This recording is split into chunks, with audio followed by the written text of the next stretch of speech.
आप सभी का जो साथियों, आज हम लोग बाल विज्ञान के सवाल सीखने वाले हैं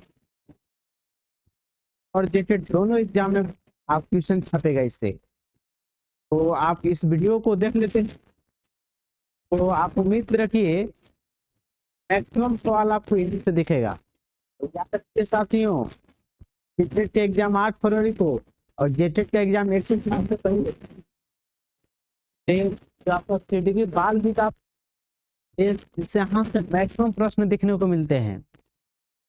पेडागोगी का सेक्शन यहाँ से कंप्लीट होगा आपका और जेटेड 10 साल बाद हो रहा है, तो चूकिए नहीं इस बार में आपको जेटेड पास कर जाना है अच्छा नंबर से, उसके बाद तुरंत बहाली आएगा। और जेटेड कहूँ नहीं पास करे तो टीचर के बहाली नहीं कर पाइएगा साथियों। तो अंतिम तक बने रहिए। आप अपना स्कोर बताइएगा, हम 10 क्वेश्चन लाए हैं तब से कर पाए हैं। अपना स्कोर भी शेयर कीजिएगा कि सर हम 10 में इतना कर पाए, तो आप लोग कमेंट कर रहे हैं कि 10 में इतना कर पाए। चलिए हम लोग स्टार्ट करते हैं साथियों। प्रश्न है वाला, में से गतिशील कक्षा का विशेषता नहीं, गतिशील कक्षा जो है इसमें से कौन सा इसमें से एक विशेषता नहीं है साथियों। इसमें 4 ऑप्शन दिए हुए हैं, तो आपको बताना है कि इसमें से कौन ऑप्शन जो है। एक ऑप्शन है जो प्रगतिशील कक्षा का विशेषता नहीं। साथियों देखिए प्रश्न है बच्चों का सक्रिय रूप से सहभागिता। हम बच्चे सक्रिय हैं, वो समझिए पॉजिटिव है, वो सही है, यही तो है नहीं पूछा। लचीला समूह का गठन ये है, लचीला होना चाहिए और नहीं होना है। गतिशील अध्यापक होना चाहिए। फिर है ऑप्शन लास्ट है दंड और पुरस्कार का प्रयोग। जहां दंड का बात कर देगा साथियों, जहां पनिशमेंट की बात कर देगा तो ऑप्शन नहीं होगा साथियों। दंड जहां बात कर दिया वो ऑप्शन आपको नेगेटिव है। अब आपसे नेगेटिव पूछा है कि कौन विशेषता नहीं है, दंड देने की बात आएगा वो ऑप्शन आपका नेगेटिव है, वो नहीं होगा साथियों। इसका पहला के आंसर कौन हो जाएगा, चौथा। आप लोग अगले क्वेश्चन का आंसर बताइएगा क्या होगा। आप लोग कमेंट में जरूर लिखेंगे कि सर हम 10 में इतना कर पाए। सभी सिलेक्टिव क्वेश्चन है और सीटेट और जेटेट एग्जाम छपेगा भी और कुछ एग्जाम आए हुए प्रश्न है साथियों। सेकंड नंबर सवाल क्या कहता है,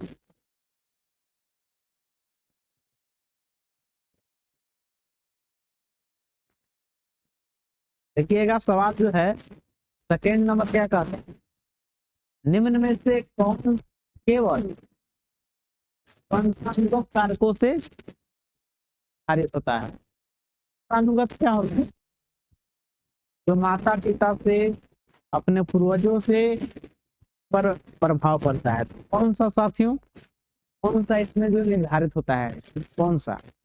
आंखों का रंग एकदम साफ रंग जो है माता पिता जैसा नहीं होगा कि पड़ोसी जैसा हो जाएगा, नहीं होगा। अब लेकिन समझ का स्तर मायने नहीं रखता है, केवल पूछा है ना, और अंडरस्टैंडिंग पावर वो जो है वो मायने नहीं रखता है कि वो आईएएस हो तो बेटा आईएएस से निकल जाएगा, ठीक है ना। रुचि यही आनुवांशिक नहीं है, ठीक, परिवेश ने इंटरेस्ट लाता है। वर्णनात्मक परिपक्वता, तो साथियों आपसे केवल वंशानुगत पूछा था, वंशानुगत हेरिडिटी पूछा था, तो वंशानुगत क्या होगा, शरीर में देखा होगा, तो आंखों का रंग शरीर से जुड़ा हुआ है, तो आपका इसका आंसर कौन हो जाएगा, दूसरा का ए हो जाएगा साथ। तो ऐसे ही प्रश्न आपको करना है, ठीक है ना। दूसरा नंबर सवाल क्या है, देखिए बहुत ही अच्छा सवाल है जो आपके एग्जाम में आएंगे ऐसे सवाल साथियों। ये बहुत अच्छा प्रश्न है, क्या है देखिए तीसरा नंबर, मौलिकता, मौलिकता है यानी कि आपका किसी सोच में प्रवाह व लचीलापन इसकी प्रमुख विशिष्ट पहचान। मतलब मौलिकता जो है, सोच में प्रवाह और लचीलापन किसका प्रमुख विशेषता है, आप लोग बताने का प्रयास कीजिएगा। ऑप्शन 4 दिए हैं, स्वाधीनता का, सृजनात्मकता का, भाषा वैकल्य का, चिंता विकार के लिए, किसके लिए है बताइएगा। तो इसका जो आंसर हो जाएगा साथियों, सृजनात्मकता का। किसका हो जाएगा, ऑप्शन सेकेंड। सृजनात्मकता का होना क्या चाहिए, मौलिकता होना चाहिए। क्या होना चाहिए, मौलिकता होनी चाहिए, विचार में नवीनता होनी चाहिए और उपयोगिता होनी चाहिए। यूटिलिटी, यूटिलिटी जिसको उपयोगिता बोलते हैं, क्या कहते हैं, उपयोगिता बोलते हैं साथियों। तो सृजनात्मकता के ये गुण है और सृजनात्मकता के तत्व 4 होते हैं, प्रश्न हम करवा चुके हैं। तो मौलिकता बात करें, सोच में प्रवाह और लचीलापन किसका है, पहचान है सृजनात्मकता का, क्रिएटिव बालक का। आपका गॉड गिफ्टेड चाइल्ड है। तीसरा नंबर सवाल था, बहुत इंपॉर्टेंट है, तो आप बताइएगा। आप चौथा नंबर सवाल हम बताने वाले हैं और अंतिम में जरूर बताइएगा कि सर हम कितना 4 में सवाल 10 में कितना हम कर पाए। ठीक है, इसको कर पाते हैं यहाँ तो आप एग्जाम में भी सवाल कर पाइएगा। यहाँ की क्वेश्चन है, थोड़ा मॉडरेट भी है और टफ भी सवाल है, तो आपको एग्जाम में ही ऐसे ही सवाल आएंगे साथियों, हवाई वाले सवाल नहीं आएंगे केवल। चौथा नंबर सवाल देखिए क्या है, हावर्ड गार्डनर के सिद्धांत में बुद्धि वाले व्यक्ति जो वनस्पति पेड़ पौधा और जीवों के विभिन्न जातियों की सुंदरता को पहचान सकते हैं और जान सकते हैं। किसका बात कर रहा है साथियों, पेड़ पौधे और जंतु की बात कर रहा है। तो कौन प्रकार के बुद्धि होगा उसमें, इसमें खाली आसान है कि बुद्धि तो है, लेकिन किस प्रकार का बुद्धि, स्थानिक बुद्धि होगा उसमें, संगीत वाला बुद्धि थोड़ा बहुत तो एंटरटेनमेंट तो होबे नहीं करेगा। और यहाँ अंतर व्यक्तिक है ना, स्थानिक मैंने किसी स्थान की समझ, प्रकृतिवादी, प्रकृति में नहीं पेड़ पौधा वनस्पति होता है, तो किस प्रकार के पास होगा, प्रकृतिवादी बुद्धि है, तभी वो पेड़ पौधे और आपका किसके बारे में जानकारी रख रहा है, जीव जंतु के बारे में जान रहा है। यानी कि किस प्रकार का बुद्धि का ज्यादा डेवलपमेंट हुआ होगा, प्रकृतिवादी का। संगीत में यानी इंटरटेनर, संगीत में संगीत के संगीत से कुछ का मतलब है नहीं। और अंतर व्यक्तिक जो होता है साथियों, होता है कि दूसरे के बारे में समझना, ठीक है ना, और जिससे नेता बन पाता है, एक जो बुद्धि रहेगा वो नेता को। साथियों ज्यादा डेवलपमेंट किया, हार्वर्ड बहुबुद्धि का सिद्धांत, बहुबुद्धि का सिद्धांत दिए हैं। कौन दिया बहुबुद्धि का सिद्धांत, हार्वर्ड डॉक्टर साहब जो 8 प्रकार के बुद्धि बताए हैं। जैसे आपका गणितीय तर्क का बुद्धि जिसमें होता है ज्यादा वो अच्छा है, तो बन पाएगा, वो बैंकर बन पाएगा, साइंटिस्ट बन पाएगा, ठीक है ना। अंत व्यक्तिक बुद्धि किसी के पास वो साधु महात्मा बन जाएगा, ठीक है। तो इस तरह से सवाल हार्वर्ड गार्डनर में आते हैं। तो अगला सवाल है 5वां नंबर, देखते हैं साथियों। आप लोग अंतिम में जरूर अपना स्कोर शेयर करेंगे कि हम कितना 10 में कर पाए।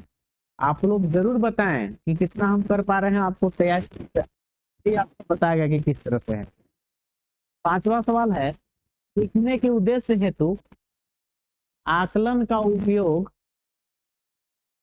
करने के लिए एक शिक्षक को चाहिए कि वह क्या होना चाहिए, बच्चे को सीखने के उद्देश्य से करने के लिए किस तरह का आकलन बच्चे को करना चाहिए।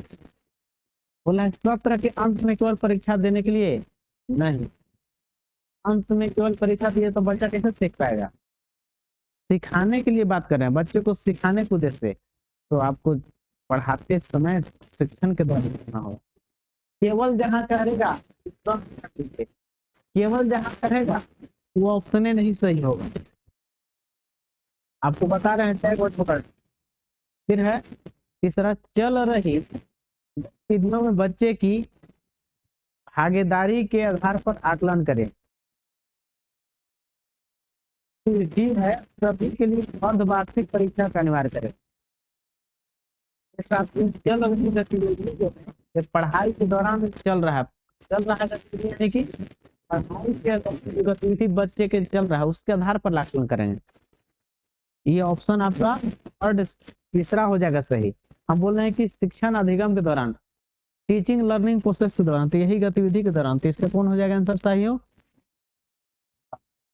तो आप लोग जरूर बताएं कि हम 10 में कितना आप लोग कर पाए। चलिए अगले सवाल की ओर बढ़ते हैं।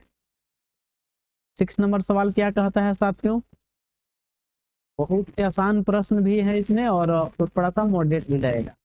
चलिए 6 नंबर सवाल क्या होगा आंसर, क्या है देखिए। पढ़ाई लिखाई का विद्यार्थियों को खाली स्थान के लिए प्रेरित करता है, किसके लिए प्रेरित करता है, शिक्षा क्या उद्देश्य है, का पर्पस क्या है साथियों। तो बच्चों में स्वतंत्र अपने आप से सोच पाए कि शिक्षा का उद्देश्य ये है, कंठ से जहां बोलेगा और रटने की बात करेगा वो जलवे नहीं, प्रतिस्पर्धा भी नेगेटिव है। निष्क्रिय तो करना नहीं है, सक्रिय करना। निष्क्रिय जहां मिले तो ये होबे नहीं करेगा।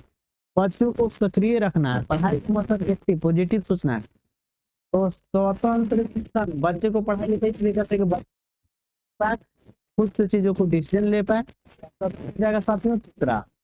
और सवाल हो गए हैं, 7वां देखते हैं। चलिए देखते हैं अगले सवाल की ओर क्या कहता है। बहुत ही अच्छा प्रश्न है। 7वां है, बचपन से वयस्कता के परिवर्तन काल का समय कौन सा है। कहाँ बात कर रहा है, बचपन से आप व्यस्त हो रहे हैं, किसमें चेंजिंग हो रहा है।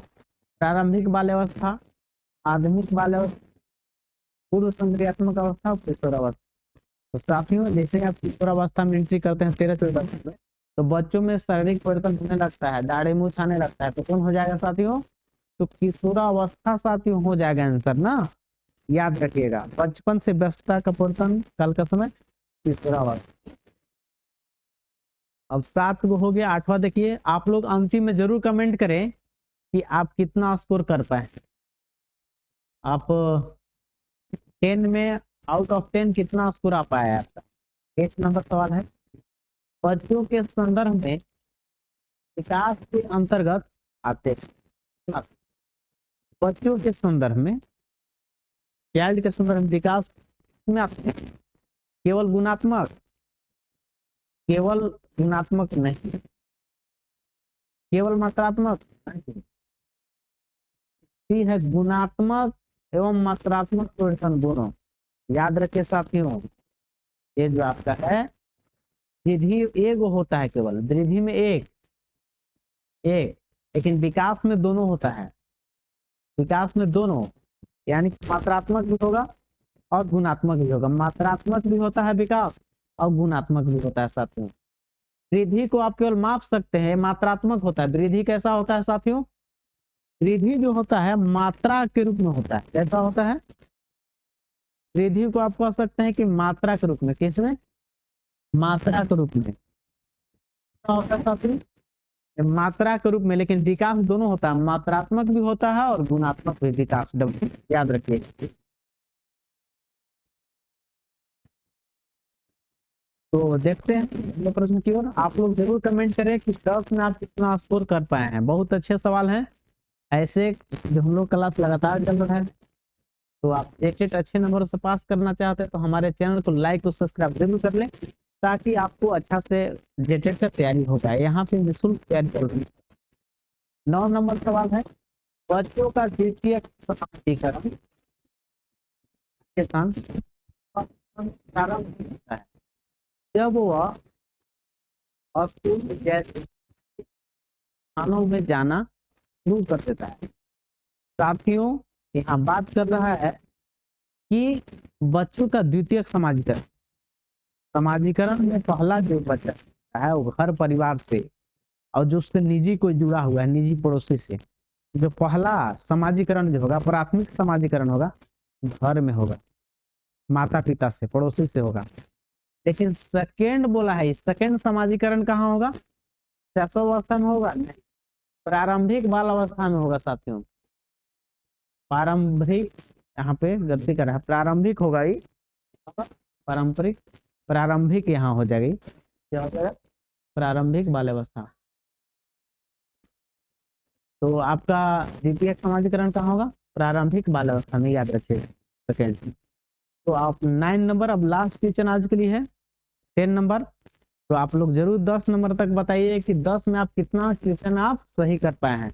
आपने तैयारी को जांचिए कि आप किस लेवल का तैयारी आपका है। साथ ही जेटेट में आप बाल विकास का भी चल रहा है सवाल और ईवीएस पर्यावरण का भी चल रहा है, तो आप जरूर हमारे जुड़िए ताकि आपका तैयारी अच्छा हो सके। और तैयारी भी यहाँ पे बाल विकास का संपूर्ण तैयारी हो रहा है। पहले प्लेलिस्ट में जाके बाल विकास का पूरा देखिए आप, जेटेट क्लास के नाम से प्लेलिस्ट बना हुआ है, सब टॉपिक सिलेबस से पढ़ाया हुआ है जेटेट का बाल विकास। 10 नंबर सवाल अंतिम आज का, बच्चों में समाजीकरण की प्राथमिक संस्था कौन है? साथियों बताइए, प्राथमिक संस्था कौन है और फिर द्वितीय कौन है और द्वितीय कौन है? प्राथमिक देखिएगा विकल्प है, पहला यानी एकदम नजदीकी आस पड़ोस। तो साथियों एकदम सही है, एकदम जो निजी एकदम नजदीक पड़ोसी हो प्राथमिक समाजीकरण में आएगा। और जन संचार माध्यम जो है, जन संचार माध्यम सेकेंड हो जाएगा, मैंने प्राथमिक की वाला में भराएगा, प्राथमिक संस्था में एकदम ही नजदीकी पास पड़ोस, और जन संचार सेकेंड। मुद्रित माध्यम तो एकदम नहीं, फर्स्ट होगा ही नहीं, विद्यालय सेकेंड में होता है, कानून सेकेंड में होता है, ये सेकेंड वाला दिया है फर्स्ट में, ठीक है ना। ये वाला उल्टी विकल्प होता है, परिवार यहाँ विद्यालय यहाँ होता है, एक परफेक्ट विकल्प होता है, लेकिन परिवार यहाँ पे दिया है और विद्यालय इधर दिया है साथियों। तो आपको ये 10 सवाल थे, आप जरूर बताएं कि आप 10 में आपके सवाल कितने सही हुए साथी। और आप हमारे चैनल पे जुड़ते हैं तो आप जेटेट अवश्य अच्छा नंबर से पास कीजिएगा। साथ ही यहाँ पे झारखंड जीके का भी क्लास चल रहा है, तो झारखंड जीके भी जेटेट में भी आएगा।